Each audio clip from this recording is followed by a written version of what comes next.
William Afton, or as he was then known, the Purple Guy's first appearance was in Five Nights at Freddy's 2, which takes place in 1987. However, he only appeared in the minigames, which dated back all the way to 1983, the start of his killing spree. However, his story goes further back than that, to when he lost his wife under mysterious and unknown circumstances. William Afton is a father as well, to 3 children: Elizabeth, Michael, and another. However, we haven't been able to definitively identify his name. Working theories involve Evan, Chris, and Michael, although currently we refer to him as CC, or Crying Child, due to his appearance in FNAF 4 being constantly crying. But this is where our story truly begins, Five Nights at Freddy's 4, which takes place in 1983, the same year William starts his killing spree. At the time, we still knew him as the Purple Guy, and before this game, at some point either earlier or in a year prior to 83, William loses his daughter Elizabeth to the circus baby animatronic, which he had designed in order to capture kids. We interrogated him, however, he avoided all questions, and without a body, we had no reason to hold him. A quick transcript from that interrogation, quote, "Officer, there's no doubting what you've achieved on a technical level. These are clearly state of the art. There are just certain design choices that were made for these robots that we don't fully understand. We were hoping that you could shed some light on those. She can dance. She can sing. She's equipped with a built-in helium tank for inflating balloons right at her fingertips. She can take song requests. She can even dispense ice cream. With all due respect, those aren't the design choices we were curious about, Mr. Afton." After losing his daughter, William seemed determined to not lose another kid, making a series of plushie cameras, which could have just been the one camera that Crying Child took everywhere, of Fredbear plushies. He planted these sorts of cameras in 3 locations around the house, as well as various other places in the vicinity of his home and his workplace, in an effort to keep his other son away from the place that ended up taking his daughter. However, this effort proved futile, since in 1983, at some point between April and October of 1983, given that the cutscenes we see have no snow on the ground, and given that Crying Child is wearing a t-shirt and shorts, it must be spring or summer, so more realistically at some point between April and August of 1983, Crying Child was shoved into the Fredbear animatronic mouth by his older brother, resulting in his head getting crunched by the animatronic, which shouldn't have been able to happen, but that idea was never investigated for some reason or another. However, looking at the mean temperature in Hurricane, Utah, which is where Five Nights at Freddy's takes place, over the months of 1983 according to Almanac.com, we can assume that this took place closer to summer of 1983, just thanks to the weather getting above 70 Fahrenheit or 21 Celsius for the rest of the world around the middle of June. This places the Charlotte killing after the death of Crying Child, since according to The Fourth Closet, the final Five Nights at Freddy's novel, Sammy Emily went missing on November 1st, 1983, which is later revealed to actually be Charlotte's original body. So, if Charlie dies in November, we can reasonably assume that Crying Child, and therefore Elizabeth, dies beforehand. Why discuss all this in so much detail? Well, it can help explain a motive. Afton could have been driven to killing by losing his children in and prior to 1983. However, this seems to also be entirely disproven based on how his kids died, since both of his kids died as a direct result of Afton's desire to kill. Elizabeth was scooped by Baby, and Crying Child was crushed by an animatronic, who would only reasonably have the power to crush a skull because they were intentionally given said power. Another theory is that while he had the desire to kill, he only succumbed to his demons when his children died. However, Elizabeth's death directly disproves that theory as well, since she was particularly told not to go near the baby animatronic, and Afton had created a whole business around the Funtime robots, all of which have secret containment chambers to store away items, as he puts it. And I think that was his intention when opening Circus Baby's Pizzeria, only closing after the first day because his daughter was the one caught rather than someone else's. To find other potential motivation, we need to look at his first kill. That's typically the most significant one and provides us with the most information. Afton's first kill was Charlotte, as we've mentioned before. This could mean plenty of things, especially considering how it's his business partner's daughter, who he kills outside Fredbear's family diner, not wearing his signature Spring Bonnie suit. But while his motivation is still unknown, his crimes are known, at least during his spree from 1983 to his eventual true death in 2027. In 1983, he killed Charlotte, and then in 1985, he killed 5 more. This incident we came to know as the Missing Children's Incident, and victims we now know as Jeremy, Fritz, Susie, Gabriel, and Cassidy. Each body was stuffed into a different animatronic suit, which for some reason weren't investigated when reports came in that they were leaking blood, especially when the bodies were never found, resulting in the inability to convict Afton. After some thorough investigation from my predecessors though, we've learned that Jeremy was inside Bonnie, Fritz was inside Foxy, Gabriel was inside the company mascot Freddy, Susie was inside of Chica, and Cassidy was inside the Golden Freddy animatronic. After killing Charlotte, Afton did all of the killing inside of this spring Bonnie animatronic, which was a golden Bonnie animatronic present at the first Fredbear's Family Diner location where his son died, and as well as where he killed Charlotte, which could be a reason why he wears the suit, wanting to bring his original kills with him, or potentially wanting to bring his son with him in a sense. After this original missing children's incident though, Afton went on to kill another 10 currently unnamed victims, but the original 5 were the ones that haunted him the most, causing him to flee into his murder suit for comfort, but his haste coupled with the moisture of his room thanks to failing ceilings resulted in the spring lock mechanisms failing, and the animatronic aspects of the Spring Bonnie animatronic being put back in place with Afton still inside. However, somehow this would not kill him, and would instead fuel a new location called Fazbear's Fright in 2023, as well as a series of animatronics kids can order to their homes thanks to Fazbear's Funtime service, which seemed to release conveniently and in time with the COVID-19 pandemic as a way for kids to get their favorite animatronics on demand at their home. As to why they were shipping versions of their serial killer, we still don't know. This Afton animatronic hybrid, aptly named Springtrap, was the focus of Fazbear's Fright until it burnt down after only being open for a week. And after this, fires became a seemingly regular occurrence at Fazbear locations, since only a short time later another pizzeria featuring Fazbear characters burnt down after being open for a week as well. However, this time Springtrap was seemingly taken with it, and the still breathing yet unconscious Afton was taken to Heracles Hospital and was admitted to room 1280. Where after being unresponsive in his coma was taken off of life support. However, Afton somehow was still alive, and then went missing. Hospital staff assumed that Father Arthur Blythe was the one who took him, and DNA found at a nearby Fazbear Entertainment warehouse matched DNA on file for William Afton. However, this was a mass of blood, very dark blood, in fact almost black, and a series of footsteps presumably belonging to Father Blythe were found nearby. However, we were unable to locate him and are still searching. We believe that Father Blythe killed Afton, but we are unsure what he could have done to leave the body in such a state. There were also reports of a small shadow boy running around Heracles Hospital around Afton once he began responding. However, the nurse Mia is the only one to report it. Mia described the boy as, quote, a little boy with curly black hair and rosy cheeks. He had an alligator mask on and a devilish grin. When he didn't look like a shadow, that is. However, security cameras showed nothing, and nobody else was able to substantiate these claims.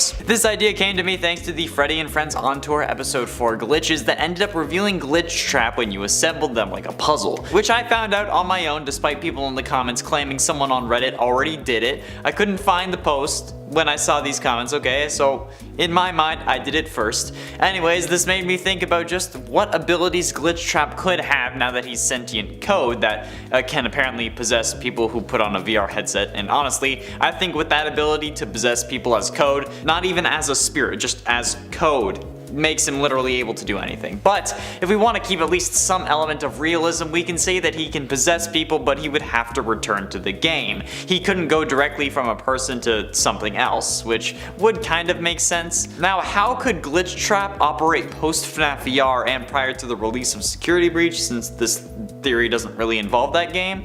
Well, let's work backwards. What could cause Glitch Trap to appear in Freddy and Friends on Tour? Well, that show is clearly a riff on the Fredbear and Friends on Tour show that we saw hinted at in FNAF 4 on the TV, the same Easter egg that gave us the date of the game of 1983. And if we think about this and how it coincides with the Many Worlds interpretation, every possibility does exist. The Earth where the show is called Freddy and Friends also exists. This could be a way of signifying that this is in fact another Earth, since both shows seem to have a similar theme, with Fredbear in the original's case interacting with Foxy, and then clips of the various characters singing and performing, which follows the plot structure of the Freddy and Friends episodes, with characters running away from Foxy and then ultimately performing, eventually performing with him in the final episode. It's also worth mentioning that while we expected 6 episodes revealing all 6 numbers of the release date, with the final 2 being Roxy and Monty, we didn't get those. We got 4 episodes, stopping when the last animatronic from the original gang was in the thumbnail, meaning that there may not be anyone else, at least at the time. It's also worth noting that the website showcasing the latest episode, securitybreachtv.com, also has hidden messages around the desk if you hover your mouse in certain areas, with the majority of the screen being "Be careful," hovering over the phone saying "I thought I heard something," the Steel Wool Studios logo saying "We know all," and the button to play the latest episode just having question marks. These are things that remind me of how psychic friend Fredbear would speak to us in the minigames for FNAF 4, only further solidifying the FNAF 4 connection. And you know, since I said it, I have to do it. He's here, he's there, he's everywhere. Who are you gonna call? Psychic friend Fredbear. So if this is FNAF 4's Fredbear and Friends cartoon, what would that mean? Well, my idea is like that of an old theory of mine, that the FNAF multiverse is beginning to expand as the release of Security Breach and ultimately the Fazbear Fanverse Initiative games draw closer. The Fazbear Fanverse Initiative, if you don't know or remember, being a collection of fan games that Scott funded so that they could get new installments or versions, along with helping the creators with merchandising and porting the new games into consoles and getting them on store shelves, which is incredibly generous. He was also staying out of the development process so that they could make the games they wanted. The games included our Five Nights at Candy's 4, the Joy of Creation Ignited Collection, Pop Goes Evergreen, One Night at Flumpty's 3, and Five Nights at Freddy's Plus, which is a reimagining of the original FNAF game, which is where I'm guessing this universe's timeline starts or builds off of, considering how Five Nights at Candy's relies on the FNAF story for its own story. The most notable one for me, personally, out of all of these games, is the Joy of Creation, and those of you familiar with the game may already know why. In the Joy of Creation, you play as Scott Cawthon and his family as they try and survive real-life FNAF animatronics, known as the Ignited animatronics. These are drawn to the house thanks to another character coming from the games, Michael. And since that game takes place in our world, in the real world, I think the groundwork is being laid for that story now. This game specifically needs to be remade since the assets that were used in the original were copywritten and found in the Steam library, etc. So they have to remake all the assets already. So remaking the story so Scott doesn't quit after FNAF 2 and instead retires before Security Breach is entirely in the cards. This game is also the outlier, the one that takes place in a world where FNAF is a game and not real, unlike Five Nights at Candy's. So making the world that game takes place in be this world would also be astounding for marketing. Scott retiring may not have actually been because he's tired of making games that aren't for his kids, or because of the whole donating to anti-LGBTQ+ politicians. It could have been pre-planned, and Scott used his cancellation as a way to get more eyes on his retirement. Since the story revolves around Scott retiring, and he now has, it's entirely possible that this game gets updated to involve this drama, especially because the animatronics and Michael will need a way to get out of the games. But how could they do that? It's extremely unrealistic, right? Like, how could game code suddenly break out of their game into our world and become sentient? You see where I'm going with this? Glitch Trap. He is the reason. He's the key to how this story could realistically, albeit somewhat unrealistically, work. Glitch Trap being sentient code from the main FNAF universe could use his control over the games and code to basically pull these characters out and put them into real endoskeletons or microchips and send them after Scott. And he could be testing these abilities, hence why Freddy and Friends is different to Fredbear and Friends, because he can't pull things over perfectly, which in turn would help explain the ignited forms of the animatronics. It also explains all the glitches in the episodes, with the other world, the actual FNAF world, breaking through. Hence why the scenes we see glitch through are actually taken directly from the trailers. And the only glitch that wasn't in the trailer? The Glitch Trap puzzle. But how could he have gotten here? How could Glitch Trap have gotten from his universe onto our YouTube? It's simple. Us. YouTubers like me who have played through the oh-so-famous FNAF VR. Since what happens at the end of the game when you collect all 16 tapes? You get assimilated by Glitch Trap and merge with him no matter what you do. And then where do you end up uploading the footage of you getting merged to? YouTube. Where did Glitch Trap pull the episodes of Fredbear and Friends to that caused them to get slightly modified because this isn't 1983? YouTube. We, as the player of FNAF VR, and then the YouTubers uploading the gameplay, managed to get Glitch Trap onto our YouTube, and as such, he is now able to be the link between the universes, letting Joy of Creation Ignited Collection to be updated and based on our real world.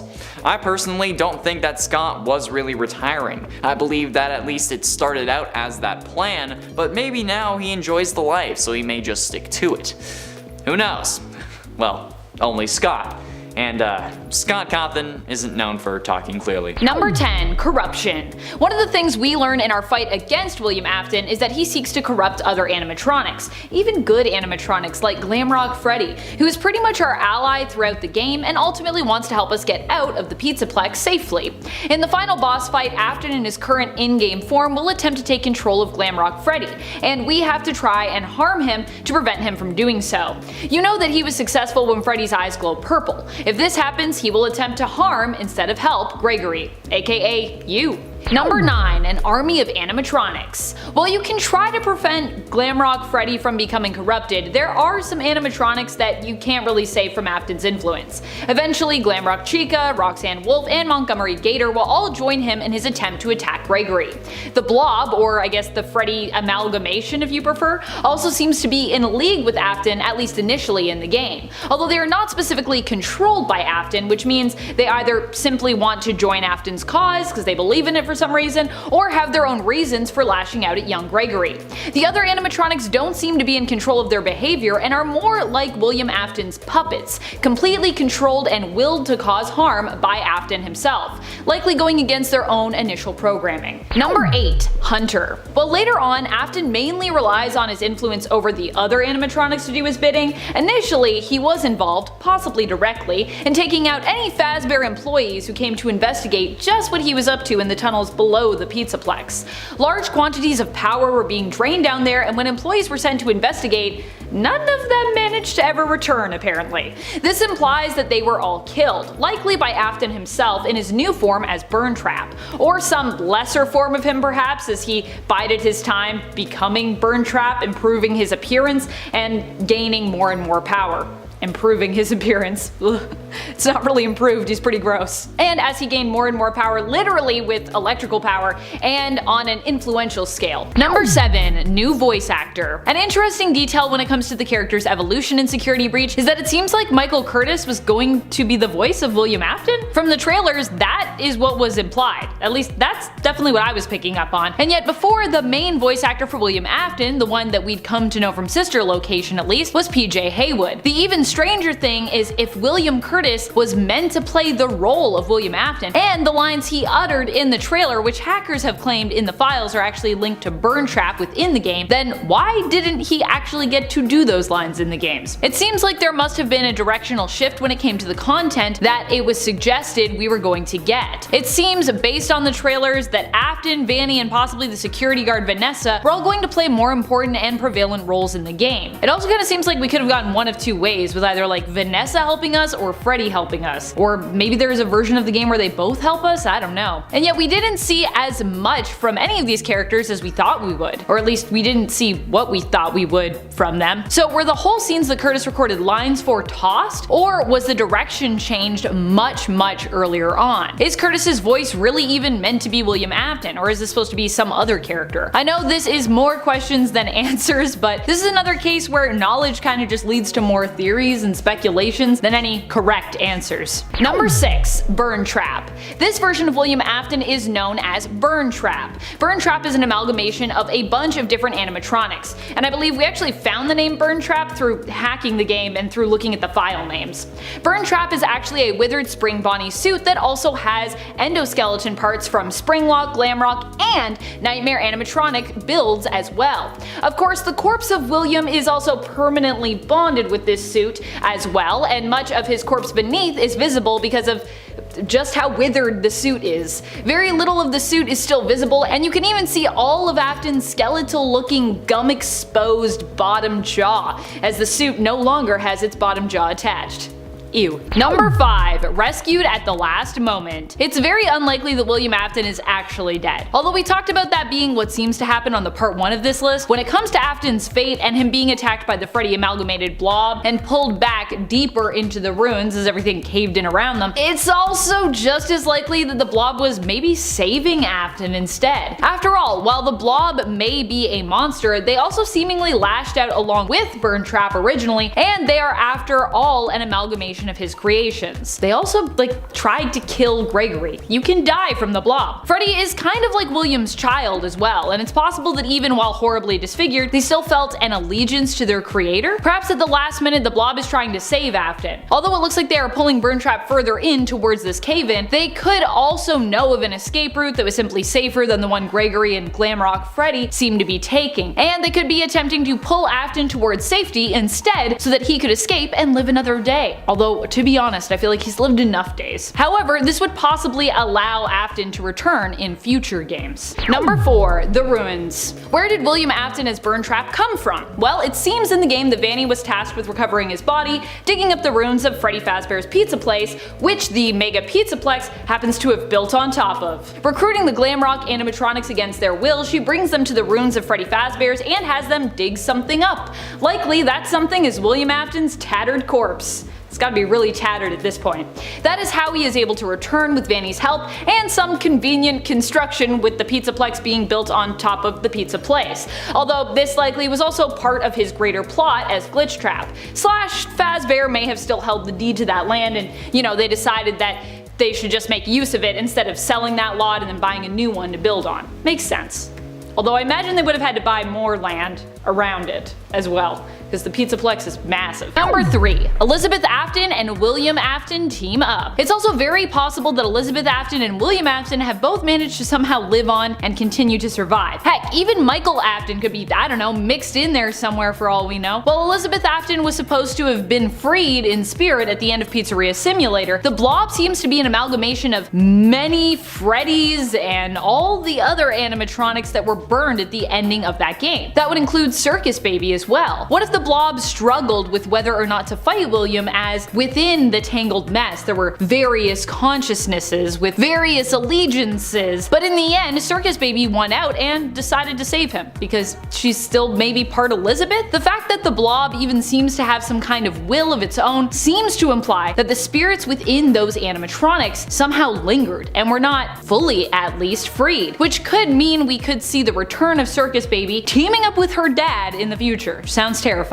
Or we could simply see a return of the blob fully amalgamated with Burntrap as well. A very permanent, kind of terrifying team up. Number 2. Death animation. While Burntrap being overtaken by the Freddy amalgamated blob / Elizabeth / just the blob, whatever you want to call it, and one of the endings seems to imply that he has died, or at the very least has been defeated, we don't actually get to see his death happen. We just see him basically pulled away by this blob as Glamrock Freddy and Gregory manage to escape while the underground tunnel and cave system caves in. However, through fans hacking the game, they've claimed that they have found some unused Burntrap files, and within that an unused death animation for the character. There could still be a way to unlock those unused files, of course, as it's still early days for this game, and there are likely tons of clues and hidden lore still left uncovered as of yet. After all, this game is massive, but the other option is that Burntrap's death was initially going to be shown in one of the endings, but was ultimately cut to leave it more ambiguous as to whether or not he might return, and whether or not he actually survived. Perhaps they wanted to kill him off initially, but then decided they'd rather leave the option open for Afton to return once again. I personally think they maybe were like, we could make Vanny this big character, and then say goodbye to Afton, and then they got cold feet as they were getting near the end of that. They're like, oh, people won't like it if Afton's gone. Of course, all of the people that have played the game are like, more Vanny, less Afton. Number 1. No jump scare. Although all the other animatronic antagonists in Five Nights at Freddy's Security Breach have their own jump scare if they manage to catch you, Burntrap is the only animatronic who doesn't seem to have one. This is likely because, well, he doesn't really catch you himself, but instead gets other animatronics to lash out at you, preferring to use them to get to you instead of pursuing you as Gregory himself. This just goes to show us how much this character has evolved and really grown in terms of his power, becoming the mastermind who pulls the strings as opposed to doing his own dirty work. And I know what you're all gonna say, he's always been the mastermind, Amanda. You're right, he has been, but I just mean, remember initially he used to kill people? That was his thing. And now he's like, nah, everyone else just kill people for me. I'm tired. I'm like, look at me, I'm barely a human anymore. I'm just a little bit of bone and a little bit of gums. That's about it. Number 10, I always come back. While it seems like William Afton as Burntrap may finally be gone for good, he also might not be. After all, this is William freaking Afton we're talking about here, and the guy has pretty much become immortal, in my eyes at least. He has survived being spring-locked in a spring Bonnie suit, being locked up for years, burned to a crisp, possibly being possessed or haunted by one of his victims, perhaps having his consciousness uploaded into a game, and beyond. But just because it seems like the amalgamated Freddy blob finally took him out, doesn't mean that is what happened. Burntrap could have somehow escaped his seemingly deadly fate and managed to get out of the Pizzaplex. Just where he would go next and what he would get up to, we don't really know. But we know it probably wouldn't be anything good. And he's probably up to something. He's probably out there right now. Number 9. Fazbear has the blueprints. When it comes to many of the animatronics that we've encountered in this franchise, it seems to have been implied that either William Afton or his partner Henry Emily in some capacity, or some combination thereof, were the ones responsible for creating said robotic beings. Now that both Henry and William are seemingly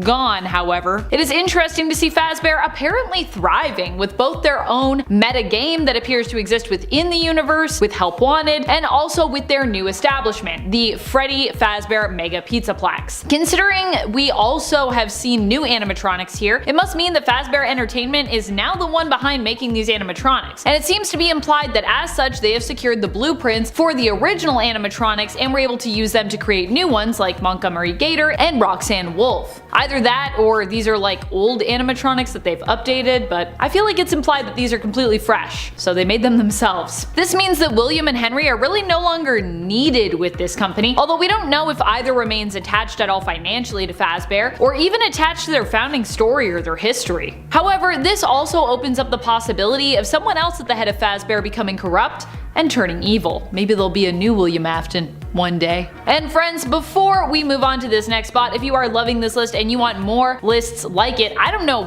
what else we could pull from this game about William Afton, but I'm sure there's lots of things we still haven't even found yet. Be sure to let us know you want more lists on William Afton by giving this video a thumbs up. Number 8. Cult of Afton runs Fazbear Entertainment. Speaking of the possible ulterior motives of Fazbear Entertainment and their still possible connection to Afton and Emily, just why was the Mega Pizzaplex built on top of the ruins of another Freddy Fazbear location? While Vanny seems to be the only loyal follower of William Afton that we see in Security Breach, is it possible that there are corrupt forces working from within the Fazbear Entertainment Company, and that Vanny isn't the only one? That they are the ones who arranged it so that the Pizzaplex would be built in the first place on top of these ruins, and even placed Vanny/Vanessa there so that she could recover Afton's body in secret. I'm just saying, there are a lot of spooky coincidences that seem to have happened that seem, well, just too bizarre to actually be coincidences. Number 7. He survived. So obviously, if you have played Security Breach or watched any of your favorite YouTubers or streamers play it at this point,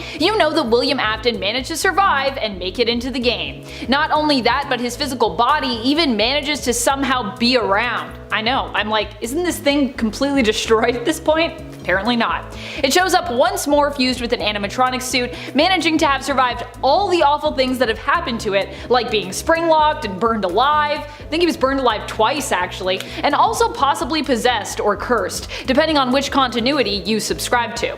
Though it should be noted that this is probably the most decayed and worse for wear we've seen William Afton look in the flesh. Number 6. Maybe no longer British? The really interesting thing about having William Afton potentially recast in Security Breach is that it implies that he somehow may have lost his British accent, at least based on the voice that we heard. When PJ Haywood voiced William Afton in Sister Location, he was distinctly British. This was a character who definitely had a British accent. And yet if Michael Curtis is doing a voice for William Afton in the trailer, and those unused files were found under the header of Burntrap in the games, he somehow, I guess, lost his British accent? So is he British or is he American? Or is he from somewhere else? It's possible that being burned severely might have also altered his vocal cords, or just that over time his accent diminished or changed, which can happen. I mean, after all, when we heard him in Sister Location, I think it was mainly in like flashback stuff, so I don't know, maybe it's been a long time and now all of a sudden his accent is gone. After all, dialects come from what we hear around us and are built over time through speech patterns based on those sounds. So if he had been in the US for, I guess, a long period of time, it is possible his voice could have changed. Then he could still still be British, but you know, with an American accent, because his British accent sort of faded away. It should be noted though that the older that you are, the more unlikely it becomes that your voice would change like this. Which of course also begs the question, how old is William Afton anyways? Do we even know? Number 5. Trailer lines. When fans looked into the files belonging to Burntrap within the game, they learned that there was actually a ton of content stored there that simply wasn't used at all in Security Breach, at least as far as we know right now at this moment in time when I'm recording this. However, this content was designed and programmed into his character, it just was never used. Among this content were 2 lines featured in one of the Security Breach trailers that many fans suspected belonged to William Afton himself. Well, it turns out that apparently we were right about that. However, while the lines were found within his files, they were never uttered in the actual game. Either they were put there with the intention of being used, but an opportunity never really presented itself that made sense, or they were used and then later they were cut from the game for some reason. Among them, I believe, was the line, "You will do as I say, you will bring me what I want, and if you fail me, then you will, both of you, burn." Unfortunate, because that line was honestly something I wanted to know more about in terms of how it played into the plot and then the overall lore of the franchise. Like, what does William Afton want? Who is burning? Which 2 people? Is there more than 2? Number 4. William Afton's final creation? Where did the blob come from? Well, we don't have a concrete answer at this point, as with so many things in the FNAF lore. Some fans have been pointing to the books for answers. On Reddit, one user known as Pickletrip Jr. in the 5 Nights at Freddy subreddit responded to a post centered on the blob that was started up by user Spiritual Distance 168, where they brought up the fact that in 4th Closet, the version that we see of William Afton there is actually experimenting with melting down the remaining animatronics and bonding them and the souls trapped within them together. He's doing this somewhere underground as well, which sounds, I don't know, pretty familiar to me based on Security Breach. If 4th Closet is connected to this narrative, then it seems like it might be hinting that William may have actually had a hand in the creation of the blob. Either that or it's Pizzeria Simulator. I don't know. Number 3. From whence he came. While the blob initially seems to be allied with Burntrap, as it also strikes out at Gregory, we later learned that this might not actually be the case. The blob is the one who ends up grabbing Burntrap when he tries to escape as the cave and tunnel system begins to collapse, depending on which ending you get and what's going on. It seems the blob either did not want to be left alone or actually has feelings of pain and vengeance attached to William Afton and Burntrap. Burntrap's fate remains uncertain, but it's definitely implied that he is killed during the cave-in, and likely so is the blob. Of course, this is the unkillable and seemingly immortal William Afton we're talking about, so there are also many reasons to believe that this is not the end for him, as, you know, he always comes back. Always. Number 2. 99.9% immortal. At this point, I think we can say that William Afton has achieved immortal status. I'm saying it. Let's get a stamp or something for this guy. Immortal. 99.9% immortal at least. The guy has come back from everything, and even when we thought he was finally gone, he still survived via some kind of, I don't know, ID chip in a suit? Afton ends up having his soul uploaded into the game Help Wanted and is somehow able to reunite said soul with his very dead at this point, crispy and falling apart body. How do you even use that body? At this point, I'm convinced that Afton has become a supernatural being, because as long as his soul or a remnant of it is still around, he just can't be destroyed. Also, how do you kill someone's soul? I don't know how to do that. That is probably the key to defeating him at this point, to be honest. But I don't know how you kill someone's soul. I don't think we've got to that point yet in these games. Number 1. More powerful than ever. The crazy thing when it comes to William Afton's appearance in Security Breach, the real crazy thing, another crazy thing I guess I should say at this point, and his move from Glitch Trap to Burn Trap, is that even while in his Burn Trap form, he still seems to possess digital powers. What does this mean? Possibly that we have an even more powerful version of William Afton on our hands moving forward. Not only is he pretty much immortal and has proven to be virtually unkillable, but now he has both digital corruption powers and also possesses a physical form. I mean, it's a rough physical form, but it's still there. We also know that William Afton is likely some kind of charming figure who can easily influence others, as this has been implied in earlier canon within the games, and in the books. I mean, he must be charming in some capacity. He ended up with kids somehow, and he also ended up as one of the heads of a successful franchise, semi-successful franchise I guess, despite being a murderer, right? How did he do that? Also, a lot of people that are serial killers tend to be like weirdly charming, so if you ever meet someone that's a little too charming, I'm just saying, watch out. According to police reports that saw the substance in the FNAF books, it's appeared to be a bubbling liquid mercury. The appearance of this glowing silvery liquid is similar to Remnant depicted in the novel trilogy, particularly in the fourth closet, which makes sense given that Remnant, as we know, is a combination of human soul and metal, which is created when a soul possesses a metal-based object like an animatronic endoskeleton. In the Fazbear Frights books, where most of this lore comes from, its powers are expanded upon. Remnant can be used to make already living beings even more powerful through the power of positive memories, kind of like how everyone gets defeated by the power of love in The Flash. The primary scientist studying Remnant is Dr. Talbert, a friend of Phineas Taggart who studied its negative counterpart, Agony, which now means that the Agony that possesses animatronics and the human soul are two different things, but seemingly both of which had to come from someone who died. Talbert studied Remnant because his daughter Renelle was sick when she was younger and he wanted to hold on to the good memories of her in case he lost her. Remnant could also be isolated and put into a certain object, so Talbert created a pendant made from Remnant metal as a gift for Renelle.